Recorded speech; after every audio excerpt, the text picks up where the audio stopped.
Ulrich Zwingli, les 67 thèses réformatrices de 1523.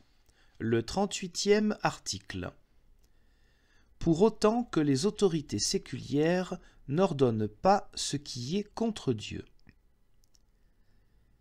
Cet article limite la tyrannie des préposés afin qu'ils ne commencent pas à être insensés et arbitraires puisque Dieu enjoint de leur obéir. Car au cas où ces préposés ne seraient pas chrétiens et ordonneraient ce qui serait contre Dieu, les chrétiens ont une consigne de devoir obéir à Dieu plutôt qu'aux humains. Acte 5, 29. Des princes chrétiens doivent d'autant moins ordonner ce qui serait contre Dieu. C'est pourquoi, braves chrétiens, si les princes s'avisent d'interdire l'enseignement de Christ, afin que vous ne l'entendiez pas, que vous ne le lisiez pas, que vous ne le prêchiez pas, ne donnez pas suite à cette interdiction. Tu dis, oui, mais alors ils me tuent. Réponse, au nom de Dieu. Car s'ils veulent ressembler aux maudits juifs, on doit laisser cela se produire. Mais n'aie aucun doute, ta mort sera la cause d'un important accroissement, et si tu as en même temps prêché droitement et fermement, ton sang innocent va, comme le sang d'Abel, prêcher beaucoup plus fructueusement qu'aucune parole ne peut le faire. Ne vois-tu pas qu'au début de la chrétienté, d'innombrables croyants furent tués ? Or la foi chrétienne et les mœurs chrétiennes n'ont jamais connu une croissance plus riche qu'en ce temps-là. Tu dois te réjouir que Dieu utilise ta vie et ton sang pour répandre et accroître sa parole. Car à quoi ton sang servirait-il s'il se répand inutilement dans un corps mourant ? N'est-il pas préférable qu'il soit versé comme fertilisant pour la parole de Dieu ? Vous voyez comment les princes insensés se sont laissés corrompre par les papistes antichrétiens au point, depuis un certain temps, de persécuter sous le nom de Luther l'évangile de Christ et donc de réprouver dès ce moment-là comme luthérien l'enseignement tel que Christ l'a toujours prêché, et autant que possible de le persécuter. Et puisqu'on ne s'en soucie plus, car chacun sait bien en lui-même à partir de quand il est devenu croyant, ils se mettent à comparer l'enseignement de Christ à une insurrection paysanne, pour avoir la plus grande estime auprès de tous les humains, alors qu'ils entendent défendre l'enseignement de Christ par le meurtre, car l'insurrection paysanne est haïssable aux yeux de tous les humains. Comment voulez-vous agir actuellement, braves serviteurs de Dieu ? Voulez-vous vous taire par peur de la mort ? Dieu vous en garde. Vous devez y mettre en jeu votre vie, sinon vous ne pourrez pas vaincre la déraison des despotes. Si vous reculez, vous êtes vaincu. Mais si vous mourrez par attachement à l'enseignement de Dieu, cet enseignement subsiste et porte des fruits.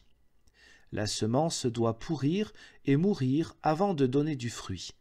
Ainsi, Christ nous a-t-il tous plantés et engendrés, fils de Dieu, par sa mort. Vous aussi devez donc, ô intrépides soldats de Christ, avoir avec le corps votre part aux souffrances et aux coups. Référence à 2 Timothée 2, 3. Si Néron, Domitien, Maximien et d'autres n'ont pas pu s'opposer par leur meurtre à l'enseignement de Christ, les princes colériques qui sévissent en notre temps pourront encore moins y parvenir si, bien sûr, vous restez virils et ne vous dérobez pas. Ne vous préoccupez pas de savoir si après votre mort on vous traitera d'hérétique, de garnement, de séditieux. Ces noms ne peuvent pas porter atteinte au soldat qui maintenant reçoit de Dieu sa solde. Plus votre nom est rejeté par les humains, plus grands et plus précieux serez-vous auprès de Dieu. Référence à Matthieu 5, 11, 1 Pierre 4, 14. Qui est un homme de Dieu, debout, faites voir qui est le plus fort, Dieu ou les bouffons de cour. Ce n'est pas du tout à vous que je pense, braves préposés, mais seulement aux inflexibles adversaires de Dieu qui ne pratiquent pas d'autre exercice de virilité que tuer les pauvres chrétiens désarmés, brûler des livres et détrousser de tout bien, comme j'entends que l'on fait certains princes non princiers qui se sont permis de confisquer tous les avoirs de ceux qui lisent la doctrine de Christ, mais qu'ils traitent de luthériens ou de séditieux. Avec le temps, cela ne portera pourtant davantage préjudice à personne qu'à eux-mêmes. Car même un enfant peut mesurer quel danger cela représente.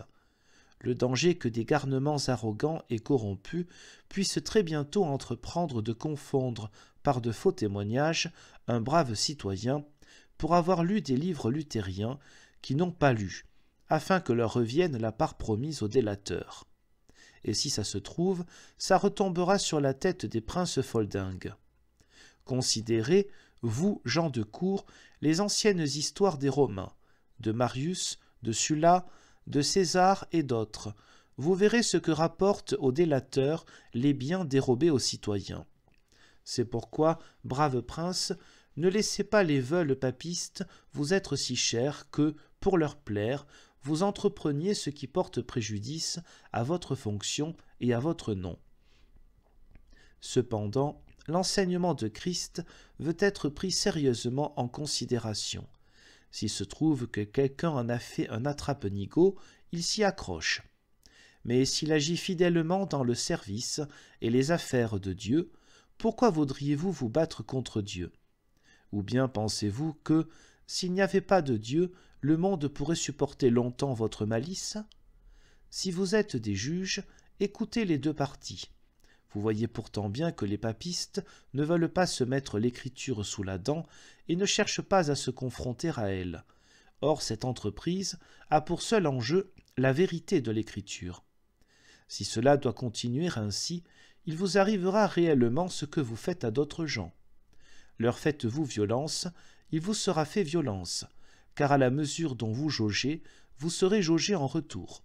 Référence à Marc 4, 24. Dieu peut temporiser, vous ne pouvez pas lui échapper. Veillez à ce que le pouvoir de ce que vous faites maintenant n'ait de similitude qu'avec le droit. N'ayez pas égard au fait qu'une chose vous semble énorme ou inouïe. Si vous ne regardez réellement qu'à ce qu'elle est ou n'est pas par elle-même, vous serez bien heureux ici et là-haut. Amen.